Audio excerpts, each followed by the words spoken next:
Бүгін сен көрдің бекен байқадыңбы, асмандан берметтеліп жаған қарды, мен болсо жаш балача. Булыр обончу Соорбек Кынатовдун элге белгилүү обондорунун бири. Автор мындан 45 жыл мурун жаралган обонунун тарыхын баяндап, жаштыгына бир кайрылып баргандай сезимде турат. Аппак жады, кары жады, бакыт жады.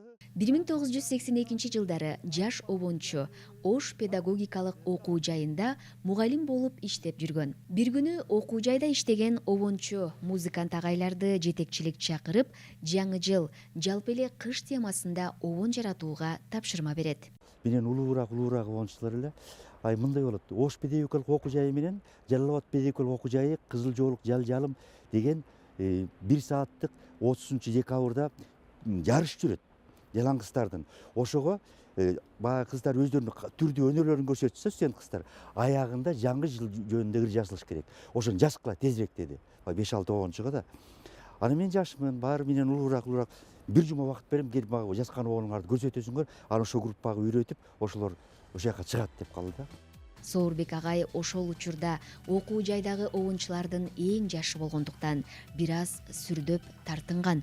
Бирок жаштык жигери, өткүрлүгү менен обон жазып өзүн сынап көрүүнү чечет. Келип эле кандай болор экен, мен тиги аксакалдардын жанында деп, ан келип баягы кол жазмалар бар да.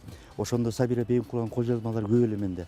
Ачып карасам кар жаады, бакыт жаады деп турат да, калгандарын караган жокмун. Ошол эле кечке чейин баягы сабак берем да, кабинетиме кирип чыгып жүрүп кечке чейин жашмын, 24-тө күйүп турган жигит, шуулдап турган жигит, кайнап турган жигиттим мен. Анан баягы кечке чейин жаралып калды чыгарма. Нотасын жазып, неме жаздым деп койдум. Ошентип ортодон бир жума өтүп, жетекчиликтин тапшырмасы боюнча жаралган обондорду угуудан өткөрүү башталды. Анан бир жума убакыт өтүп бизди чакырып калды. Завучтар келип отуруп, кана ырларыңарды көрсөткүлө деп, анан багы агайларыбыз сонун аккордеондор менен сонун вальстар жазышыптыр, жакшынакай. Демек анан жакшы болуп атты. Анан мен келе турам. Соорбек, сен эмне аккордеон жокпу? Гитара менен, гитараңды койчу. Ушундай коммунисттик партиянын заманы болчу да. Эмне кыласың деп анан туруп эле ырдайм да. Бүгүн сен көрдүң бекен байкадыңбы, асмандан деп эле мындай ырдап берип койду. Ушуну эмне дейм? Дегем кызыктай абалда калдым, ошо менен бүттү. Мен билдим, баягы бир аксакал жакшы жаңы жыл вальс деген ырды алышты мен ойлойм.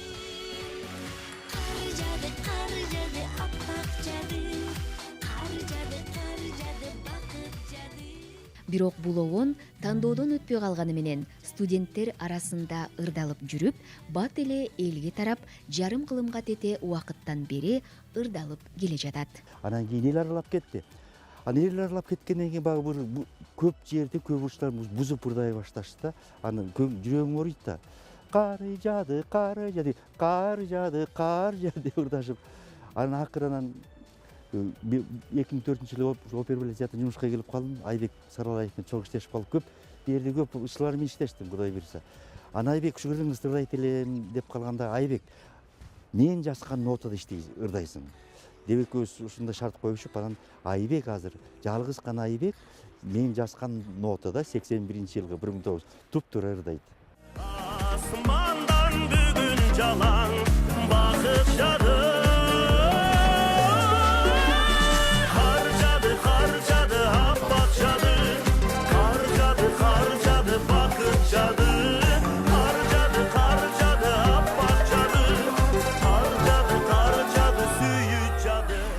Соорбек агай муну ырдатып көрдү мага. Жаңы келгенде ырдатып көрдү. Өзү фортепиано мененчи. Анан кийин агайга да жакты, мен ырдаганды. Мага да жакты. Бала кезде нарында чоңоюп, каар кенен жааган жерде чоңойгонбуз Жумгалда. Анан ушу каар жаадысын эстрадный вариантта кылып, ошондо ырдап калган себебим ошондой да. Агай өзү түрткү берди. Ошол Соорбек байке чыгарганда мен 2 жашта экенмин. Мындай айтсак, эми жарым кылым болуп калып атпайбы?